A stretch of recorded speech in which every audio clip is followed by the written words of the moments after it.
and welcome back to the podcast to answer your questions on addiction, recovery, and mental health by Wiseman Method Treatment Center and Rapid Detox.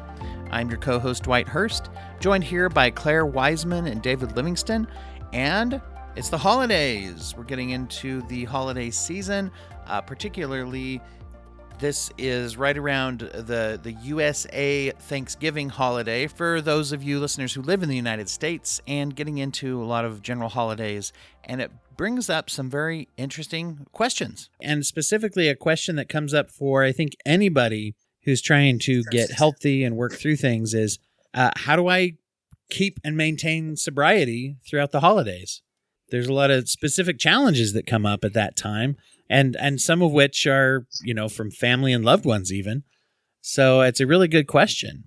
I am actually getting quite a few calls of people saying, I need to get in. I need to get in before Thanksgiving. I need to get in before Christmas. I think there is such an expectation to be healthy, happy, and all the above on the holidays that I don't know how productive that is, So are they trying to turn around their treatment and get out again before? I mean, of course, with rapid detox, they can totally do that, but correct. But I think it's the expectations right? on themselves and how healthy and happy they will be on the holidays. So it's again we talked about that on the last episode. Is managing expectations.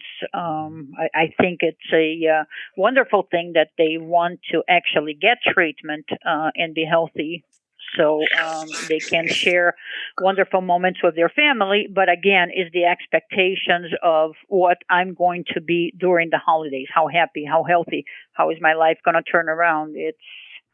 And the expectations of the families too. A lot of these people have not been in a gathering for the last 2 years. With a lack of availability due to addiction, that can definitely, contribute to a separation. Do you feel like that is more an element of unrealistic expectations, or do you think denial plays a role? I think it's a combination. And again, I think is managing both of what's possible and what's not possible. And if it doesn't, what is plan B? How much should we be expecting from getting treated, and B, from life, or meeting all the family members that we haven't in a while? And you have to wonder too, then, on the one hand, I'm sure there's lots of family members that want their loved one to be healthy. And then there's probably some who just want the holidays to go smoothly. I mean, there's an element of both, right? Where it would be, I would feel better if my spouse, child, friend even, I'd feel so much better if they were healthy that I might put undue pressure and it may end up being almost sometimes unintentionally selfish motivation. I want to feel better. I want us all to be fine. So let me kind of almost pretend we are. Yeah, I don't know. I don't know if I would use the word selfish. What do you think, David? I'm just orienting myself here. I just think it's hard to. The holidays have expectations. People want to relax and enjoy themselves. What do you do when someone's not in a good place, or they're vulnerable in a way, and how do you manage that with them? I think ultimately the goal is to get things settled in one way or another, so that kind of, so to speak, all things considered, you've kind of made the best decisions possible. And then everybody can kind of, whether, maybe somebody needs to go to treatment over the holidays, and that's hard, but, it's settled and it's considered, that's the thing that's really necessary. And even though it's not ideal, everyone might like to be together. Maybe that's the thing that is really is best, and to at least settle that. And then once it's settled, even if somebody's not present at home, they can participate from afar and they can be part of it, and everyone can feel good about whatever they're doing. I think the goal is to things settled as well as possible, and and all the potential variations that what that might look like, and then so there's some semblance of some peace during that people can be and just relax, and so something like that. I know that's pretty broad and vague, but in without going in and creating specific scenarios, that would be how I think about it. I remember the advice that I always hear with health management is people say that the holidays are a bad time to start a diet. As they say, you're going to indulge, and then you work on being healthy most of the time. And I wonder if someone I want to get serious about getting into treatment now. Is it premature? Is it better to, well, gosh, I mean, I don't say blanket advice or whatever, but is it better for some people to say, let me get through the holidays as safe as I can, and then start looking at treatment options? Am I setting myself up? Are there scenarios like that? Dwight, I think that there's always different scenarios, but I think when we make those statements at this time in our lives where fentanyl is so predominant everywhere, and the amount of overdoses are right. Exactly unimaginable. We can't think like this anymore. Mm-hmm. And again, I've been doing this for 25 years, and there was a time where, I would tell patients, no, timing is everything. Let's see when you have less stress, when you're able to come. It has changed. The threats, the risks have changed. And I think if holidays is an excuse to get them in, or a reason, nowadays any reason is a good reason, because safety is not something you can count on, regardless of what drug you're buying. If you're buying illicit drugs, it's a Russian roulette every day. It's a really good point. I think that's a really good point. So it's maybe better to focus on the expectation piece of saying, am I thinking I can shake free of my addiction for the holidays? I mean, in a way to stay sober in the holidays is to try to take the pressure of the holidays out of it. Is that what we're saying? It could be. Yeah, I think, sorry, Claire, go ahead. No, that's okay. I think that would be more, should I stay in treatment during the holidays? Should I stay, in a safe environment? So if it is the holidays or the gathering or the expectations that is something that cannot be managed, then is what I said in the beginning. Let's look at plan B or C.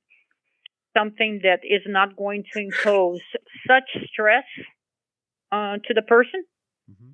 but in the same hand will be within a safe environment, whatever that is. And so, yeah, it's all about that safety management, sort of regardless, and you have to take that in.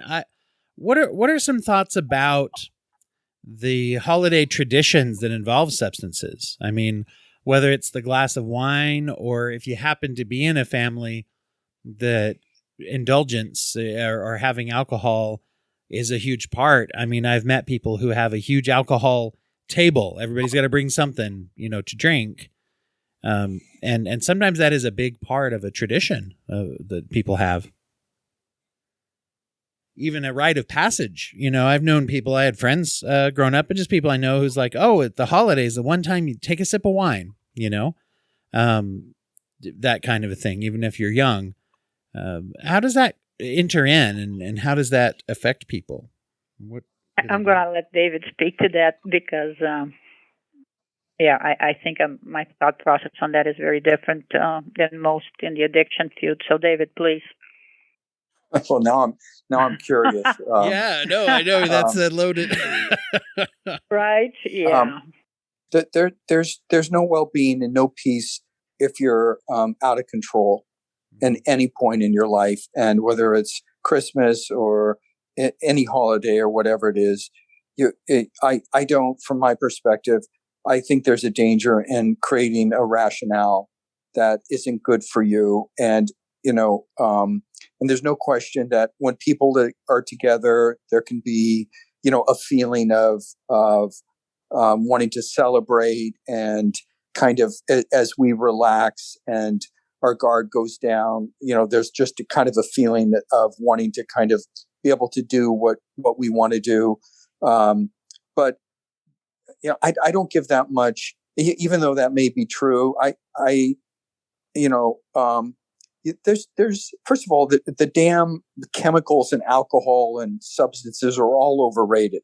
They're just overrated, and they do far less than what people think.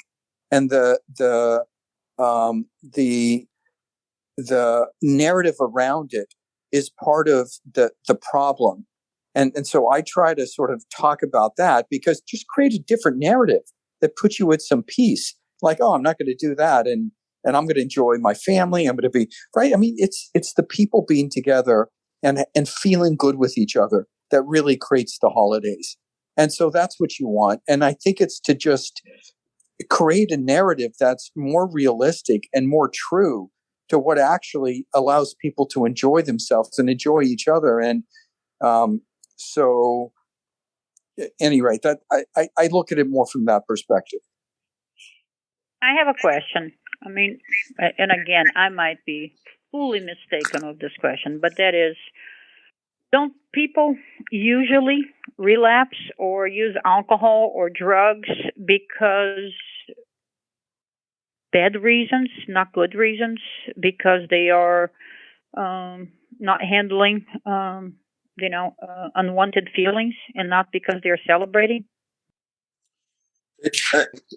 Probably a lot more often. And, certainly getting together with family, there's always ambivalence, even in the best families and the best relationships. Isn't there some data around that? Like alcohol sales go up the day before Thanksgiving, like considerably. Right. My father used to always joke that was so people could handle their relatives. But yeah, that's it. Because I mean, look, there's more love and hate, and that happens in families because there's nobody you have probably spent more time with and developed with and had to work more out with than you do with family members. And so there's just kind of more built into it. So like you're saying, Claire, there can, and if things aren't good or things haven't been, the air's never been cleared around problems, or sometimes even worse than all of that, it can be a really hard time. And, and the idea that I have to cope to be able to be home with my family is really hard on many, and maybe that's what you're talking about. It's kind of an unhealthy self-narrative, even though I just made a joke about it. I think that's it's reinforced in movies, sitcoms, just the culture at large. It's kind of what we say about relationships or family in general, right? Is it's the old ball and chain, or it's the, going home to mom's, oh gosh, and yet I think there's a tremendous amount of people that if they put the energy into changing that narrative, they actually enjoy their family. So, then the result here is that the issue is really not the substance itself, is the relationship. So that's what needs to be worked and be, concentrated on, is dealing with the issues within the relationship. So when Easter comes, or whatever the next holiday is, there will be less stress. Absolutely. It's interesting how, once again, the as they say, the addictive behavior is more of an attempt at a solution than it is a problem in and of itself, right? And so if we address the underlying problem, it can make a huge difference. Now, I guess that doesn't mean that if I have, especially if there's opioid addiction, which, and David, I can see what you think, and Claire also, I find that lends itself to alcohol abuse after someone stops using opioids, because it's a downer and they can gravitate to it. It's socially accepted. If I am someone who is in that, situation than being around all my uncles and cousins as they're all, wasted, may not be a good idea for some people. Absolutely. Even if they're addressing those underlying problems, right? I think if you're gonna, join a group of wasted people, I think it's bad idea any way you look at it. Be a great idea. But I think families will drink on holidays and again have a glass of wine or be happy and merry. Now, if you take it to the level of being wasted, I think unhealthy group for you to be with any way you look at it. That's a good point. I mean, that's a really good point. Sometimes when we don't have a problem, we don't stop and question, do we? Right? Unless we have and I've known tons of people who, with their own addiction experience, will find that because they lose a job or lose a marriage or get arrested or it just gets out of control. And in treatment, I've heard people comment that, my fill in the blank family member, they drink a lot more than I do. They use pills, but now they're judging, me and they're holding it against me because I can't handle it, supposedly. And so you're right. I mean, sometimes that system is unhealthy anyway for reasons. Right. And I think that it's really important to work that individually people come to understand what's really the right thing for them, because the system kind of does what it does and other people do what they do. It's how you take care of yourself and how you want to go through the holidays I think it's really important to think that through on your own and just get that clear inside yourself and then have some peace about it. What people really want is just to feel better and to have some peace and so to be conflicted or to be unsettled about what you're going to do tends to, one of the things that we see just as is that when people get a Vivitrol shot where you can't, that's an opioid blocker or they're on a blocker and it takes away for 30 days the potential of using, they don't have any cravings because it's settled. It's done. In their mind, they know it's off the table and they don't even think about it then. And they're much happier. So doing that on your own is harder. I think that, there's multiple ways to do that. And one of the reasons people get a Vivitrol shot is so that option is gone. So, maybe part of what you're talking about is when you're in an environment where things are kind of more open and people are more relaxed, it feels like there's more options, but there's many ways to take things off the table and be at peace. And I think when it's understood and felt, maybe most importantly felt in that way, that makes it a lot easier to go through the times. And then what other people are doing or not doing they're just, it's not so important. I agree with David 1,000%. You don't like a certain food or a certain movie because your brother liked it or your friend liked it. I think our sense of pleasures, our limitations, our emotional makeup is very different one from the other. So we shouldn't be worried, because he drank 2 glasses of wine and he was doing fine and you drank one and somebody judged you. You should not worry about others. Worry how you're feeling about yourself. Are you putting yourself at risk? Are you drinking because you did lose your job or because you are under stress or, you had a glass of wine because you had a glass of wine? So I think somebody else should not be, where you judge yourself from, but how you feel within. What you want for yourself. What do you expect of yourself? Is this part of your goal of reaching, the things you want in life? And that's interesting because you're discussing there's something that I think comes up a lot, which is a positive outlook. And when I say positive, I guess I mean more addition, like where I'm adding good things instead of just subtracting pills or alcohol or whatever. And instead of just subtracting and focusing on that, then if I'm following your feedback, I'm adding a concern of how happy can I be and how healthy can I be? Yeah.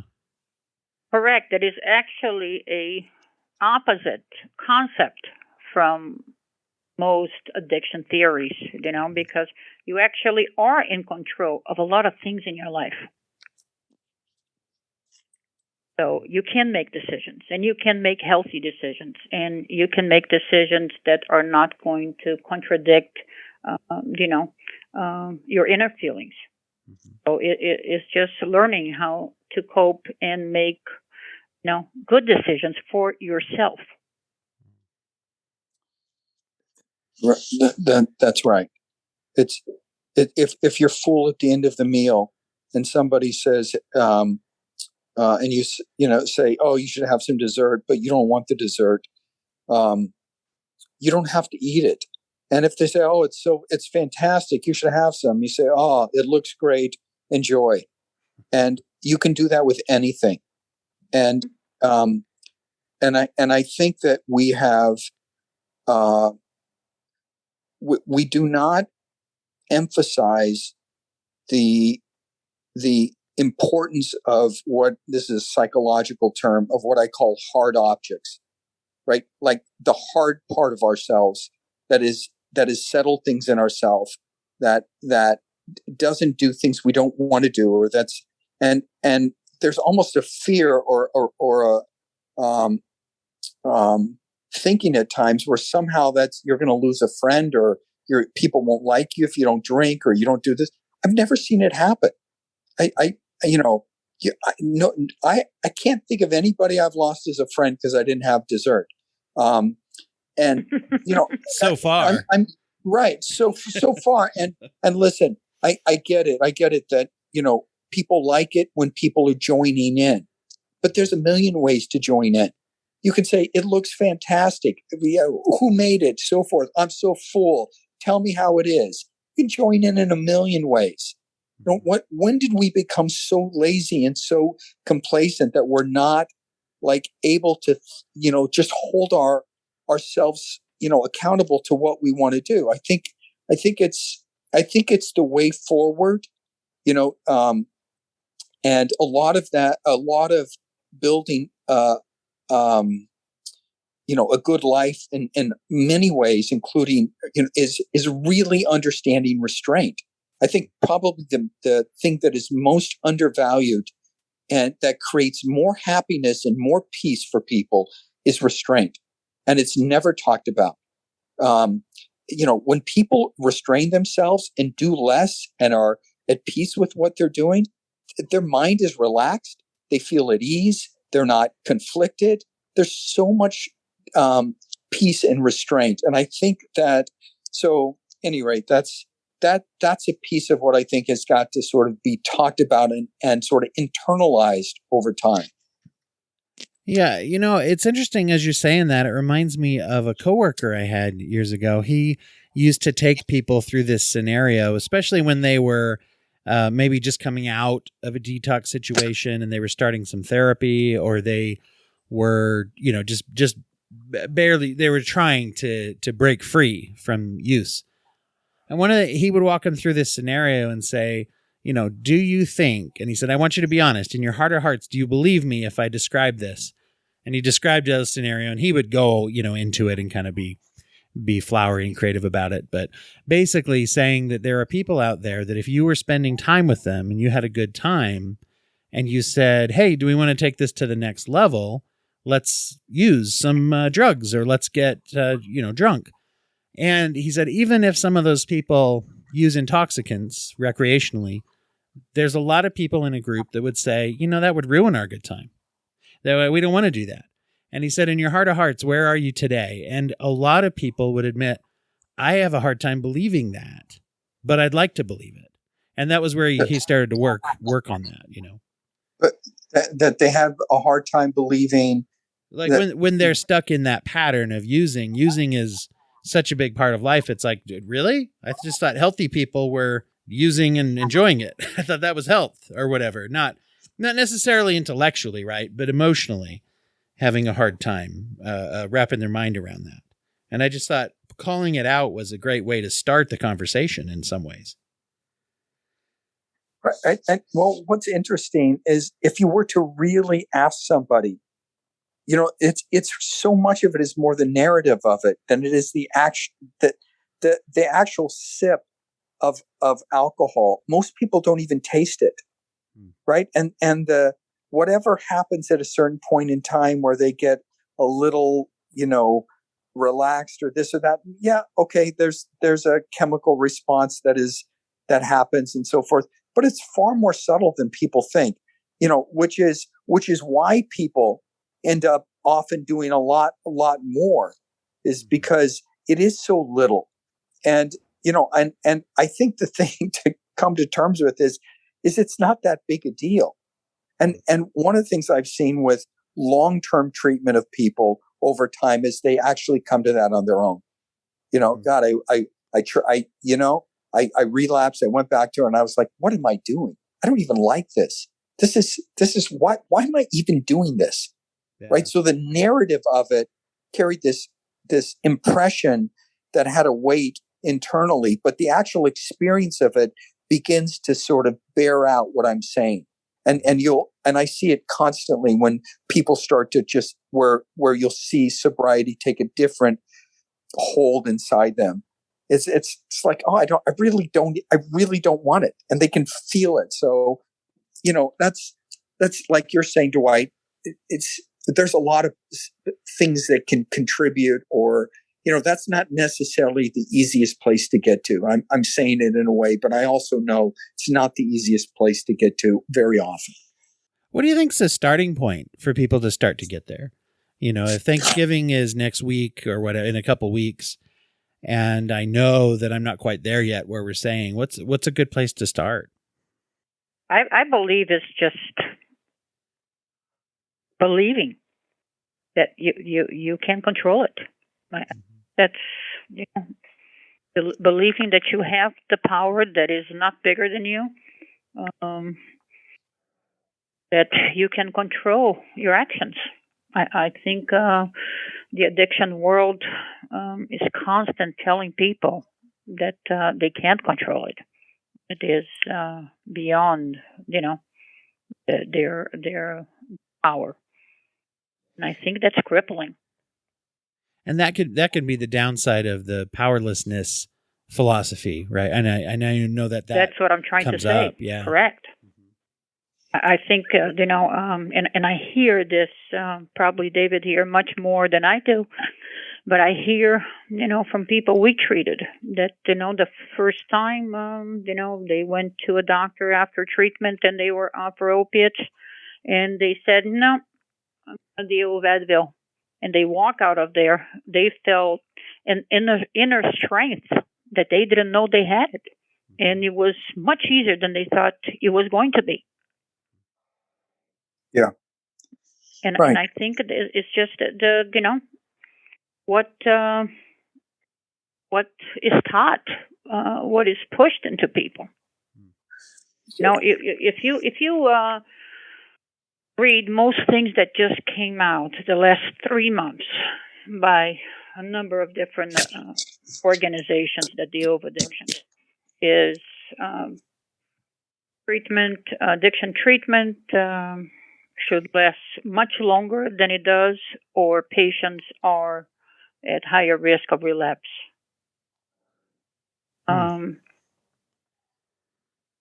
Maintenance drugs should be given for long-term, or patients can relapse. If you really read what these things are saying, is people should be locked up as long as you can so they don't relapse. Okay, they're not going to relapse if they're locked up, but obviously they're not going to have a life neither. Yeah. We should give them maintenance drug as long as we can so they don't relapse. How can they relapse? They're still on opioids.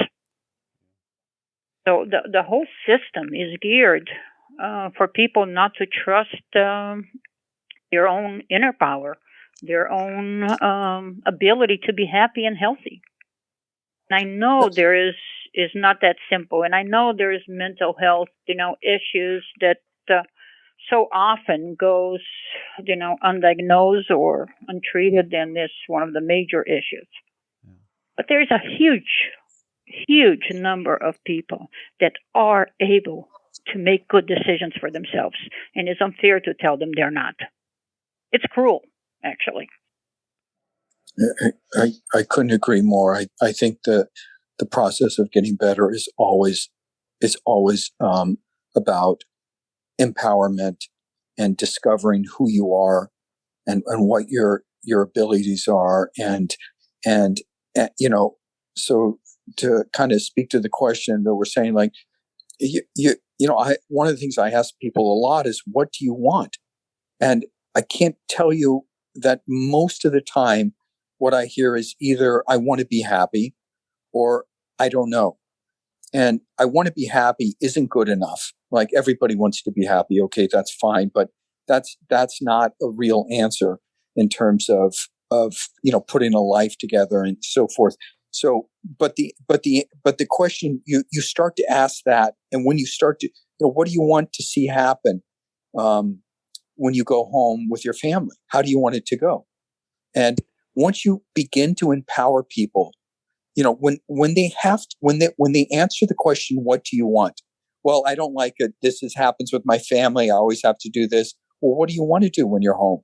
Well, you love hiking. Why don't you go for a hike that day? Why don't you tell everybody you're gonna head out? Why don't you go for a hike for a couple hours? So if you've got to do a few other things, at least you got something in that you want to do. Oh, I never thought about that. I guess I could do that. Right. So you begin to which is empowerment. And because if you've got to do a bunch of things you don't want to do, and you've already been on a hike and you got the endorphins going on and you're relaxed more, you can put up with a lot more. And and so it's like you're saying, it's all about empowerment. And then, part of life is we do have to deal with some ambivalence. There is some frustration. There's things we have to put up with at times and so forth. But finding the balance is really, that's what it should be about. And that's going to do us for today. Happy U.S. Thanksgiving and holidays in general to everybody out there who is listening, and be safe and make sure that you are reaching out. I think there's a lot of things we talked about today that can be very helpful if you or loved ones have anticipatory anxiety about the upcoming holidays. This show is a production of Wiseman Method, Rapid Detox and Opioid Treatment, and is also produced by Popped Collar Productions, where you can learn more about starting your own podcast. Learn more about opioid and addiction treatment at opiates.com to learn more about the Wiseman Method, or email us info@opiates.com. You can also follow us on Twitter @opiates.